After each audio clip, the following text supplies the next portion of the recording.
नमस्कार, मी भारती शिंदे. प्रबोधन दिशा न्यूज मध्ये आपले स्वागत. पारंपरिक पद्धतीने यावर्षी श्री गणेशाचे आगमन व विसर्जन.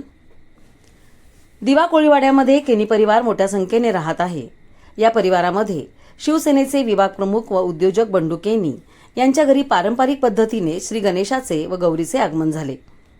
गणपती पाठोपाठच आलेल्या माहेरवाशीन गौरींची दिवा कोळीवाडा विठ्ठल मंदिरापासून ते कृष्णाई बंगल्यापर्यंत बेंजोच्या तालावर लहान मुलांपासून ते ज्येष्ठांपर्यंत सर्वजण नाचत गाजत फटाक्यांच्या आतिषबाजीमध्ये मिरवणूक काढण्यात आली.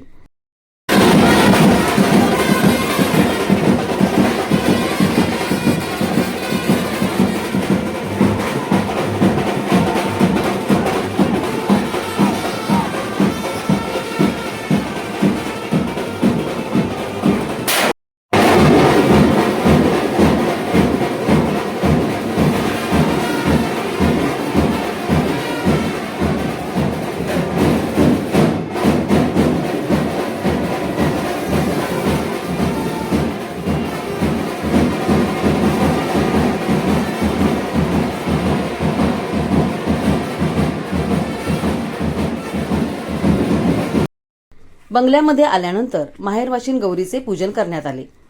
दुसऱ्या दिवशी बंडू केनी व राजश्री बंडू केनी यांच्या हस्ते विधिवत पूजा करण्यात आली. विष्णवे नमो विष्णवे नमो विष्णवे नमः. श्री विक्रमाय नमो श्रीधराय नमो श्रीजाय नमः. पद्मनाभाय नमो शंकरशनाय नमः. नारसिंह तुम्ही हळद कुंकू लावून घ्या स्वतःला.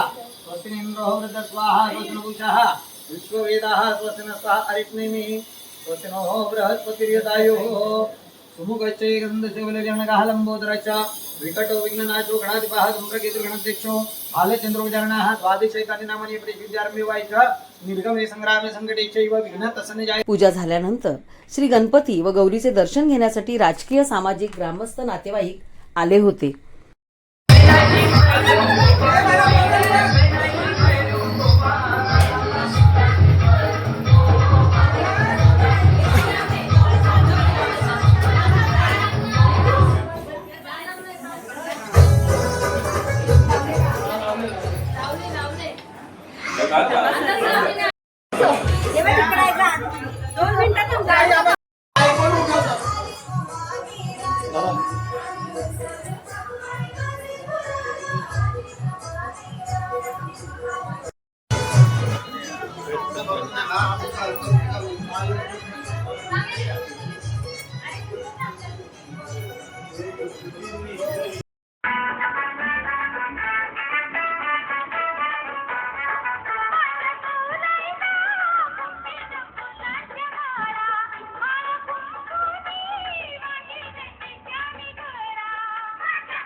दिव्या गावातील समाजसेवक सन्माननीय बंडूशेठ केनी यांच्या घरी आज गौरी गणपतीच्या उत्सवाला आल्यानंतर एक वेगळं एक चैतन्य निर्माण झालेलं आहे आणि खूप आनंद वाटत आहे. कारण ह्या ज्या केनी परिवाराची परंपरा कैलासवासी वसंत केनी यांनी जी गौराई मातेचं आगमन या दिव्या गावामध्ये साधारणतः 68 वर्ष झाली, म्हणजे आमचा जन्म देखील नव्हता पण तेव्हापासूनची परंपरा आहे. आणि या घरामध्ये आमचं बालपण गेलेलं आहे आणि ह्या गौरी मातेचं दर्शन घेतल्याशिवाय म्हणजे तो गौराईचा सण असा साजरा झाला असं वाटत नाही.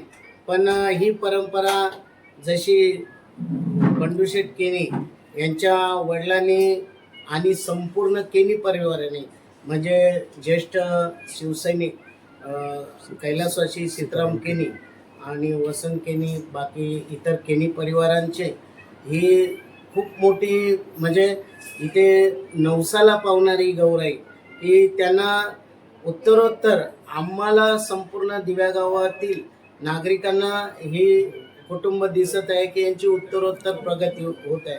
आणि ती प्रगती होत असतानाच त्यांचा वारसा आज दिव्या गावातील समाजसेवक बंडू शेठ केनी यांनी चालवलेलं आहे. खरंच हे घर जसं समाजकार्यामध्ये नेहमीच अग्रेसर आहे पण अध्यात्मामध्ये देखील हे नक्कीच पुढे आहे.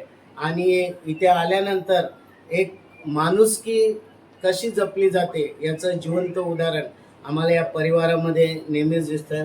खूप आनंद झालेला आहे इथे येऊन. धन्यवाद. आता तुम्ही अध्यात्माचा सुद्धा विषय काढला. 68 वर्ष पूर्ण झाली. आजची युवा पिढी सुद्धा अध्यात्माने विद्यात्म याच्या जर सांगड घातली तर आजची युवा पिढी या अध्यात्माकडे कशी काय वळलेली आहे तुम्हाला? ह्या आजच्या युवा पिढीला मी एकच सांगू इच्छितो की अध्यात्म हे मूळतः आपल्या पूर्वाचार्यांनी जे आपल्याला जोडलेलं आहे ते विज्ञानाशी निगडीत आहे. कारण जिथे विज्ञान संपतं तिथे अध्यात्म सुरू होतं. आणि तुम्ही जर आपल्या हिंदू संस्कृतीचे सणवार वैकल्य पाहाल तर प्रत्येक सणाला एक विशेष असं महत्त्व दिलं आहे. त्यामध्ये पर्यावरणाचा अभ्यास देखील आहे, वनस्पतीचा देखील अभ्यास आहे. आता ही गौराई माते जी रानावनातनं जी वंश आणलं जातं ती प्रत्येक जो वनस्पती आणली जाते त्याचा आयुर्वेदाशी संबंध असल्यामुळे आपल्याला देखील हे सण एकच सांगतात की तुम्ही पर्यावरणाशी तुमचं जीवनचक्र आहे आणि ते राखण्याचं हे सणवार प्रयत्न करतात. आणि त्या सणवाराशी आजच्या युवा पिढीने नक्कीच ते जपलं पाहिजे. कारण आपल्या पूर्वाचार्यांनी काही गोष्टी आपल्याला जे सांगून गेलेल्या आहेत त्या चुकीच्या नाही, त्या आपल्या सर्व कालचक्राशी निगडीत आहे. म्हणून सर्वांनी या सणामध्ये आपण सर्वांनी भाग घेतला. महाराष्ट्रात गौरी गणपतीचा उत्साह साजरा करतात आणि आमच्याकडे पूर्वीपासूनच गौरीचं आगमन होत आहे. त्याच्यातच माझ्या भाऊजया, नणंद, भाच्या आणि माझ्या मुली आणि गावातल्या दुसऱ्या पण स्त्रिया येथे म्हणजे घरी येऊन सगळं सर्वजण दर्शन वगैरे घेतात. आणि माझ्या ज्या जाऊ आहेत त्या नैवेद्य म्हणजे एवढा सुंदर असा नैवेद्य तयार करतात की म्हणजे पाहून थक्क होतात सगळं. आणि मुली रात्री 12च्या आरतीला डान्स वगैरे करतात, रात्रभर जागरण करतात, खूप मजा मस्ती करतात. गौरी ज्यावेळी येतात त्यावेळी म्हणजे एकदम उत्साहाचं वातावरण असतं आणि मुली एकदम नाचत वगैरे येतात, गौरीचं स्वागत करतात. एकदम म्हणजे सगळ्यांचं मन एकदमच असं हे होतं, भरून आल्यासारखं होतं. आणि असं वाटतं का पुढच्या वर्षी कधी लवकर येते असं होतं सगळ्यांना. संपूर्ण देशात जगभरात गौरी गणेशाचं थाटामाटात उत्साहात आगमन झालेलं होतं. तेव्हा असं एक चैतन्य निर्माण होतं की सर्व घरातली, प्रत्येक घरातली, ज्या ज्या घरात गौरी गणेश किंवा गणपती असतात त्या घरात प्रत्येक घराघरातली माणसं येऊन दर्शन घेऊन, आजूबाजूचे परिसरातले लोक, आपले नातेवाईक, आपला समाज पूर्ण कसा या उत्सवामुळे एकवटतो तेही पाहायला मिळतं आपल्याला. आणि दुसरी एक गोष्ट आहे की गौरी माता ही जवळजवळ आमच्या घरी वडिलोपार्जित, म्हणजे जवळजवळ असं बोलतात आम्हाला की आमचा तर जन्म नव्हताच, पण शेवटी असं एक बोलतात की 65 ते 68 वर्ष आपल्या गौरीला झालेले आहेत. या गौरी मातेचा आमच्या केनी कुटुंबावर आणि पूर्ण गावावर एक आशीर्वादाचे हात असतो. त्याबद्दल आम्ही गौरी मातेचे खूप खूप आभार मानतो. आणि नमस्कार. आज आपण श्री बंडू किंग यांच्याकडे गौरी गणपती झालं आहे. गौरीचं त्यांचं हे 68 वर्ष आहे आणि सालाबाप्रमाणे यावर्षी सगळे पाहुणे मंडळी खूप मोठ्या संख्येने इथं उपस्थित आहे आणि वडील महिला या इथं खूप आवर्जून उत्साह असतो बंडू किंग आणि त्यांच्या फॅमिलीचा अत्यंत शिगेला पोचलेला उत्साह असतो. त्यांच्या महाराजांमध्ये आरतीच्या वेळेला जे कार्यक्रम असतो अतिशय देखणं आणि बघण्यासारखं असतो. आणि सर्वांनी इथं उपस्थित दाखवतं सर्व. आणि ह्या बंडूशेटला आमचं शुभेच्छा. एकंदरीत त्यांचं गावामध्ये तेवढ्या वर्ष परंपरा चालत आले, तर त्यांचं एकंदरीत गावातलं रिलेशन कसं आहे? त्यांचं रिलेशन खूप छान आहे. सगळ्यांचे एकदम मन मिळावे, सगळ्यांना मन मिळावं, कुणाशी नाराज आहे कुणावरही नाराज असतात, सगळ्यांना सर्वोत्तरी मदत करत असतात. म्हणून ते त्यांचा जे स्वभाव आहे तो मन मिळावे गोड आहे. रात्रीच्या वेळेत जुन्या पारंपरिक गाण्यावर नृत्य करत महाआरती घेण्यात आली.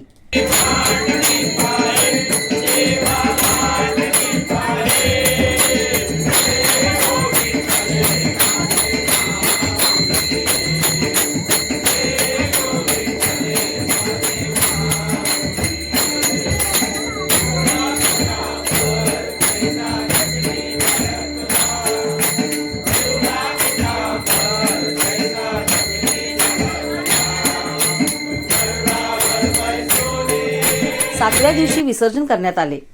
कृष्णाई बंगल्यापासून ते दिवा कोळीवाडा किनारी जेट्टीपर्यंत वाजत गाजत फटाक्यांच्या आतिषबाजीमध्ये बालकांनी, युवकांनी, महिलांनी आनंद घेतला व गौराईचे विसर्जन करण्यात आले.